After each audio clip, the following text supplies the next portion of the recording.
ಏನ್ ಸಣ್ಣಮ್ಮ ಚೆನ್ನಾಗಿದ್ಯಾ ಅಂದ್ರೆ ನಾನ್ ನಿರೀಕ್ಷೆ ಮಾಡಿದ ಉತ್ತರ ಹೇಳಿಲ್ಲ ಅವಳು. ಚೆನ್ನಾಗಿ ನಿಕಣ್ ಬಾ ನಿನ್ನಂಗಿದ್ದಾನ. ನಾನು ಶಾಕ್ ಆಗ್ಬಿಟ್ಟೆ. ನಾನ್ ಚೆನ್ನಾಗಿದ್ದೀನಿ ಅಂತ ಅನ್ಕೊಂಡು ಹೋಗಿದ್ದೀನಿ, ನಾನು ಕಾರ್ ಬಿಟ್ಕೊಂಡು ಹೋಗಿದ್ದೀನಿ, ನನ್ನ ಮನೆ ಚೆನ್ನಾಗದೆ, ನಮ್ಮ ಬಟ್ಟೆ ಬರೆ ಎಲ್ಲ ಚೆನ್ನಾಗವೆ, ನಾವು ಚೆನ್ನಾಗಿದ್ದೀವಿ ಅಂತ ನಾನು ಅನ್ಕೊಂಡಿದ್ದೀನಿ. ಇವಳು ಮುದುಕಿ ಚೆನ್ನಾಗಿ ನಿಕಣ್ ಬಾ ನಿನ್ನಂಗಿದ್ದಾನ ಅಂತ ನನಗೆ ಕೇಳ್ಬೇಕು ಅಂತ ಅನಿಸ್ತು. ಮುದ್ಕಮ್ಮ ಏನಾಗಿದ್ದೀನಿ ನಾನು ಚೆನ್ನಾಗಿದ್ದೀನಿ ಅಂದೆ ನಾನು. ಅವಳೇನಂದ್ಲು ಗೊತ್ತಾ, ಬಾಪ ಚೆನ್ನಾಗಿದ್ದೀಯ ಕಣ, ನೋಡು ನಾನು ಕಷ್ಟವ ಸುಖವ ನಮ್ಮೂರಲ್ಲಿ ಇವ್ನಿ, ನೀನು ಉಣ್ಣೋದಿನ ಸ್ಥಾನಕ್ಕೆ ದೇಶಾಂತರ ಹೋಗ್ಬಿಟ್ಟಲ್ಲಪ್ಪ. ಯಾವ ಊರಿಗೋದ್ರೂ ಇಷ್ಟ ಅಲ್ವಾ ಉಣ್ಣದ್ ನೀನು, ಅದಕ್ಕೆ ಯಾಕೆ ಹಿಂಗೆಲ್ಲ ಸುತ್ತಕ್ಕೋದೆ ನೀನು ಅಂದ್ಲೋಳು. ಅರೆ ನನ್ನ ಬದುಕನ್ನ ಇಲ್ಲಿ ಯಾರು ನಿಂತ್ಕೊಂಡು ಇವ್ರು ಎಲ್ಲ ಓಡಾಡ್ತಾರೆ, ಪ್ರವಾಸ ಮಾಡ್ತಾರೆ, ಭಾಷಣ ಹೊಡಿತಾರೆ ಅಂತೆಲ್ಲ ಕತೆ ಹೊಡಿತಾರಲ್ಲ, ಇದನ್ನ ಅವಳು ಬೇರೆ ತರ ಹೇಳ್ತಾವಳೆ. ಉಣ್ಣೋದಿನ ಇಷ್ಟಕ್ಕೆ ಅಲ್ಲೆಲ್ಲ ಯಾಕೆ ಸುತ್ತಾಡಕ್ ಹೋದೆ, ನನ್ನೋರು ತನ್ನೋರು ಇಲ್ಲ, ಅಣ್ಣಿಲ್ಲ ತಮ್ಮಿಲ್ಲ ದಾಯಾದಿಗಳಿಲ್ಲ, ಅಲ್ಲೆಲ್ಲೋ ಹೋಗಿ ಮನೆ ಕಟ್ಕೊಂಡು ಯಾರ್ದೋ ಹೊಲದಲ್ಲಿ ಮನೆ ಕಟ್ಕೊಂಡು ಮನೆ ಮುಂದ್ಗಡೆ ಬಸ್ ಓಡಾಡ್ತವೆ, ನಿಂತು ಒಂದು ಬಾಳ ಆಗ್ಲು. ಒಂದು ಆಡಿಲ್ಲ, ಕುರಿ ಇಲ್ಲ, ದನ ಇಲ್ಲ, ಕರ ಇಲ್ಲ, ಒತ್ತಿದ್ರೆ ನಿನ್ ಮನೆ ಒಂದು ಅಂಬ ಅನ್ನಕ್ ಒಂದು ಕರ ಇಲ್ಲಪ್ಪ, ಒಂದು ಹಸ ಇಲ್ಲ, ನಿಂದು ಒಂದು ಬಾಳ.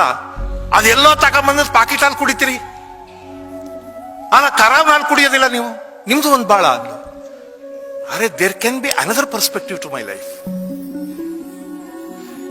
ಅವಳು ಸರಿನಾ ತಪ್ಪ ಅಂತ ನನ್ನ ಮತಿ ವಿಶ್ಲೇಷಣೆ ಮಾಡೋದು ಬೇರೆ, ಅಥವಾ ನಾನ್ ನಿಮ್ಗೆ ಈ ಕತೆ ಹೇಳಿದ್ರೆ ನೀವು ವಿಶ್ಲೇಷಣೆ ಮಾಡೋ ಕತೆ ಬೇರೆ. ಇದನ್ನ ಬೇರೆ ವಿಷಯಗಳನ್ನ ಇಟ್ಕೊಂಡು ನೋಡಿ, ಒಂದು ಸಾಮಾಜಿಕ ವ್ಯವಸ್ಥೆಯ ಮುದುಕಿ ಕೈಲಿ ಆ ಮಾತನ್ನು ಅನ್ಸಿದೆ ಅಂತ ಹೇಳಿದ್ರೆ ನಾವು ದಾಟ್ರ ನಾವು. ಅವಳು ಕಂಡ ಸತ್ಯ ಅದು. ಅವಳು ನಮ್ಮನ್ನೆಲ್ಲ ನೋಡಿದಾಗ ಅನ್ಸೋದು, ಅಲ್ಲ ಇಷ್ಟ ಅನ್ನ ತಿನ್ನಕ್ಕೆ ಇಲ್ಲಿಗೆ ಅಲ್ಲೆಲ್ಲ ಯಾಕೆ ಹೋದ ಇವನು, ನಾವೇನ್ ತಿಂತಾ ಇಲ್ವ ಈಗ.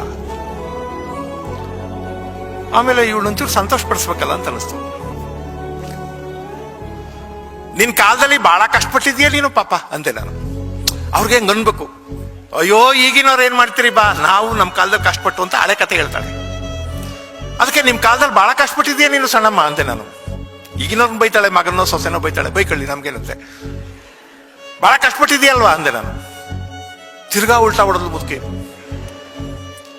ಕಷ್ಟಪಟ್ಟಿದ್ದಲ್ಲ ನಾನು, ದೊರೆ ಮಗಳಿದ್ದಂಗಿದ್ದೆ.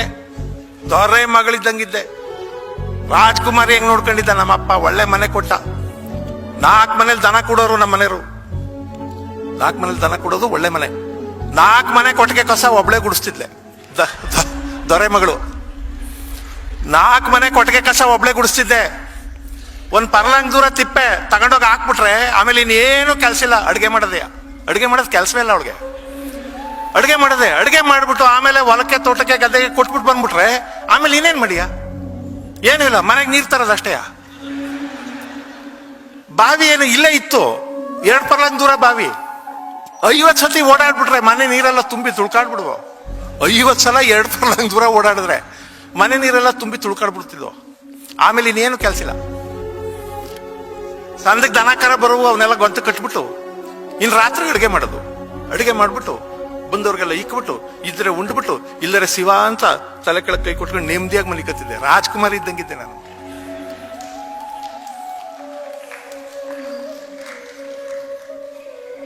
ನನಗೆ ಸುಖ ದುಃಖಗಳು ಎಷ್ಟು ರಿಲೇಟಿವ್ ಅನ್ನೋದನ್ನ ಹೇಳ್ತಾ ಇದ್ದಾಳೆ ಮುದುಕಿ ಅಂತ ಅನಿಸ್ಬಿಡ್ತು. ನಮ್ಮಲ್ಲಿ ಯಾರು ಕೇಳಿ ಸುಖವಾಗಿದ್ದೀರಾ ಅಂತ, ಅಯ್ಯೋ ಸಾರ್ ನಾವು ಹೋಂಡಾ ಸಿಟಿ ತಗೊಳ್ಳೋಷ್ಟೊತ್ತಿಗೆ ಸಾಕಾಗೋಗ್ಬಿಟ್ಟಿದೀವಿ, ಪುಣ್ಯಾತ್ಮರು ಮರ್ಸಿಡೀಸ್ ಇಟ್ಕೊಂಡವ್ರೆ. ಈಗ ಇವನ್ ಹೋಂಡಾ ಸಿಟಿಯವರೇ ಸುಖವಾಗಿಲ್ಲ ಪಾಪಿ. ಅವಳು 4 ಮನೆ ಕೊಟ್ಟಿಗೆ ಕಸ ಗುಡಿಸಿದವಳು ಸುಖವಾಗಿದ್ದೆ, ರಾಜ್ಕುಮಾರ್ ನಿಂತಾಳೆ. ಬದುಕಿನ ಸತ್ಯಗಳು ಬೇರೆಲ್ಲ ಇವೆ.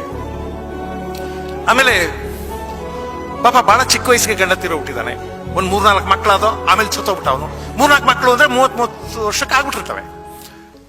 ಆಮೇಲೆ ಈಗಾಗಲೇ ಒಂದು 80-90 ವಯಸ್ಸು ಅವಳಿಗೆ, ಹೆಚ್ಚು ಕಡಿಮೆ ಒಂದು 50-60 ವರ್ಷ ಪಾಪ ಅವಳು ಗಂಡ ಇಲ್ಲದೆ ಬದುಕಿದ್ದಾಳೆ. ವೈಧವ್ಯದ ಬದುಕು ಬಹಳ ಕಷ್ಟ. ಆಮೇಲೆ ಆ ಮಕ್ಕಳನ್ನೆಲ್ಲ ದಡ ಹತ್ತಿಸ್ಬೇಕು. ಪಾಪ ಗಂಡ ಬಹಳ ಬೇಗ ತೀರೋಗ್ಬಿಟ್ಟ, ನಿನಗೆ ಒಬ್ಳೆ ಜೀವನ ಮಾಡಿದೀಯ, ಬಹಳ ಕಷ್ಟಪಟ್ಟಿದ್ದೀನಿ ಅಂದೆ. ತಿರ್ಗ ನಾನು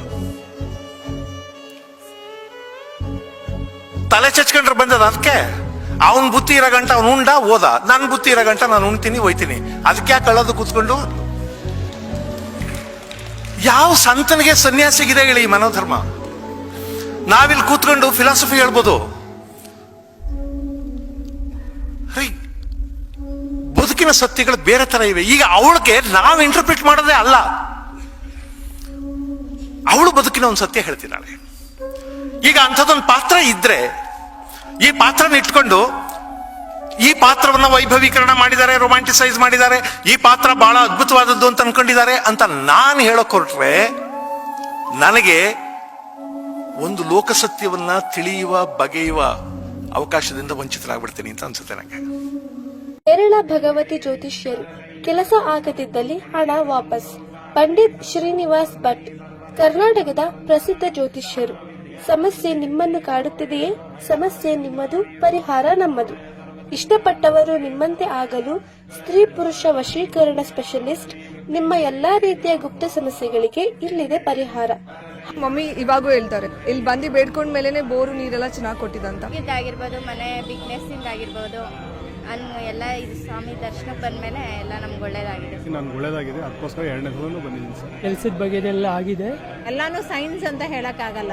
ಪರಮಾತ್ಮ ನಮ್ ಹೇಳ್ಕೊಂಡಿದ್ದೆಲ್ಲ ಒಳ್ಳೇದಾಗಿದೆ. ನಾನು ಅನ್ಕೊಂಡಿದ್ದೆಲ್ಲ ಕೆಲಸಗಳು ಒಂದು 2-3 ಕೆಲಸ ಆಗಿದೆ. ಒಳ್ಳೇದಾಗಿದೆ. ಆರೋಗ್ಯ ಸರಿ ಇದ್ದಿಲ್ಲ, ಅದೆಲ್ಲ ಸರಿ. ದೇವರಿದ್ಮೇಲೆ ಒಳ್ಳೇದಿದ್ದೇ ಇರುತ್ತಲ್ವಾ. ತೀರ್ಥ ಸ್ನಾನ ಕಾಶಿಗೆ ಹೋಗೋದು ಆಗೋದಿಲ್ಲ, ಕಾಶಿ ಬದಲಿ ಇಲ್ಲೇ ಕಾಶಿ ವಿಶ್ವನಾಥನ ದರ್ಶನ ಆದಷ್ಟು ನಮಗೆ ಸಂತೋಷ ಆಯಿತು. ಸಮಸ್ಯೆಗಳು 100ಕ್ಕೆ 80 ಭಾಗ ಈಗ ಸಮಸ್ಯೆಗಳು ಬಗೆಹರಿದಿದೆ, ಎಲ್ಲ ಕ್ಯೂರ್ ಆಗಿದೆ. ಹಾಗೂ ಇನ್ನಿತರ ಸಮಸ್ಯೆಗಳಿಗೆ ಕೇವಲ 1 ದಿನದಲ್ಲಿ ಶಾಶ್ವತ ಪರಿಹಾರ ಮಾಡಿಕೊಡುತ್ತಾರೆ. ಹಿಂದೆ ಗುರೂಜಿಯನ್ನು ಸಂಪರ್ಕಿಸಿ ಪರಿಹಾರ ಕಂಡುಕೊಳ್ಳಿ. ಕರೆ ಮಾಡಿ 9901911944 9901911944.